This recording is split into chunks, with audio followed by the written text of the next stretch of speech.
ನಮಸ್ಕಾರಗಳು ಸ್ನೇಹಿತರ ಎಲ್ಲರಿಗೂ ಜೀವನ ಜೋಡಿ ಚಾನಲ್ಗೆ ಸ್ವಾಗತ. ಫ್ರೆಂಡ್ಸ್, ಇಂದು ನಿಮಗೆ ಒಂದು ಅತ್ಯುತ್ತಮವಾದ ಪ್ರೊಫೈಲನ್ನು ನಿಮ್ಮ ಮುಂದೆ ತಂದಿದ್ದೇನೆ.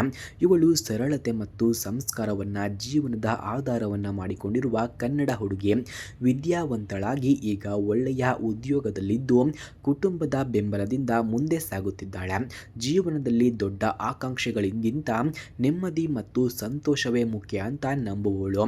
ಈಗ ಅವಳಿಗೆ ಯಾವ ರೀತಿಯ ಗಂಡು ಬೇಕು ಎಂದು ಕೂಡ ತಿಳಿಸಿಕೊಟ್ಟಿದ್ದಾರೆ ನೋಡಿ. ಅವಳಿಗೆ ಬೇಕಾಗಿರುವುದು ಅಹಂಕಾರವಿಲ್ಲದ ಒಳ್ಳೆಯ ಮನಸ್ಸಿನ ಗಂಡು ಎಂದು ಕೂಡ ತಿಳಿಸಿದ್ದಾರೆ.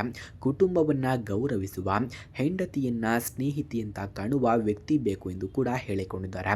ಸಂಕಷ್ಟ ಬಂದಾಗ ಕೈ ಬಿಡದೆ ಜೊತೆಯಾಗಿರುವ ಮನಸ್ಸು ಇರಬೇಕಂತೆ. ಸತ್ಯಸಂಧತೆ ಮತ್ತು ನಂಬಿಕೆ ಇರುವ ವ್ಯಕ್ತಿಯೇ ಅವಳಿಗೆ ಮುಖ್ಯ ಎಂದು ಕೂಡ ತಿಳಿಸಿಕೊಟ್ಟಿದ್ದಾರೆ. ಹಾಗೆ ಈ ಮದುವೆಯ ಬಗ್ಗೆ ಅವರ ಅಭಿಪ್ರಾಯವನ್ನು ನಾವು ನೋಡಿದ್ರೆ, ಮದುವೆ ಅಂದರೆ ಅವಳಿಗೆ ಕೇವಲ ಒಂದು ಸಂಪ್ರದಾಯ ಅಲ್ಲ, ಅದು ಎರಡು ಮನಸ್ಸುಗಳ ನಂಬಿಕೆಯ ಒಪ್ಪಂದ ಎಂದು ಕೂಡ ತಿಳಿಸಿದ್ದಾರೆ.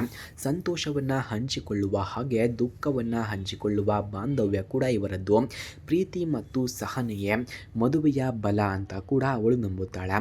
ಹಾಗೆ ಇವರ ಗುಣಗಳನ್ನು ನಾವು ನೋಡಿದ್ರೆ, ಶಾಂತ ಸ್ವಭಾವ ಮತ್ತು ಹೊಂದಿಕೊಳ್ಳುವ ಗುಣ ಇವರದ್ದು ಕೂಡ ಆಗಿದೆ.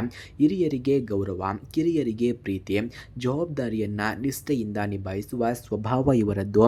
ಮಾತಿನಲ್ಲಿ ಮೃದುತ್ವ, ನಡವಳಿಕೆಯಲ್ಲಿ ಗೌರವವನ್ನು ಕೂಡ ಇವರು ತೋರಿಸುತ್ತಾರೆ. ಹಾಗೆ ಇವರ ಕುಟುಂಬದ ಬಗ್ಗೆ ಮಾಹಿತಿಯನ್ನು ನಾವು ನೋಡೋದಾದ್ರೆ, ಸಂಸ್ಕಾರಯುತ ಮಧ್ಯಮ ವರ್ಗದ ಕುಟುಂಬ ಇವರದ್ದು. ತಂದೆ ತಾಯಿ ಸರಳ ಜೀವನವನ್ನು ನಂಬುವವರು. ಪ್ರೀತಿ, ಒಗ್ಗಟ್ಟು ಮತ್ತು ಪರಸ್ಪರ ಗೌರವ ಇರುವ ಮನೆತನ ಇವರದ್ದು ಎಂದು ಕೂಡ ಹೇಳಲಾಗ್ತಿದೆ. ಅಂತಿಮ ಆಹ್ವಾನ. ಫ್ರೆಂಡ್ಸ್, ಈ ಹುಡುಗಿ ಜೀವನದ ಹೊಸ ಅಧ್ಯಯನಕ್ಕೆ ಸಿದ್ಧಳಾಗಿದ್ದಾಳೆ. ನಿಜವಾದ ಶಾಂತ ಮತ್ತು ಗೌರವಪೂರ್ಣ ಸಂಬಂಧವನ್ನು ಕೂಡ ಬಯಸುವ ಸಂಗಾತಿಯಿಂದ ಸಂಪರ್ಕದ ನಿರೀಕ್ಷೆಯನ್ನು ಕೂಡ ಹೊಂದಿದ್ದಾರೆ. ಒಟ್ಟಿಗೆ ಭವಿಷ್ಯವನ್ನು ಕಟ್ಟಿಕೊಳ್ಳಲು ಸಿದ್ಧನಾದವರು ಮಾತ್ರ ಸಂಪರ್ಕಿಸಬಹುದು ಎಂದು ಕೂಡ ಇವರು ಹೇಳಿಕೊಂಡಿದ್ದಾರೆ. ಹಾಗಾಗಿ ಸ್ನೇಹಿತರೆ, ಯಾರಿಗಾದರೂ ನಿಜವಾಗಿಯೂ ಇಷ್ಟವಾಗಿದ್ದರೆ ಬೇಗ ಕಮೆಂಟ್ ಮೂಲಕ ತಿಳಿಸಿ. ಹಾಗೆ ನಮ್ಮ ಚಾನಲನ್ನು ಸಬ್ಸ್ಕ್ರೈಬ್ ಮಾಡಿಕೊಳ್ಳಿ ಎಂದು ಕೂಡ ಹೇಳಿಕೊಂಡಿದ್ದಾರೆ. ಧನ್ಯವಾದಗಳು.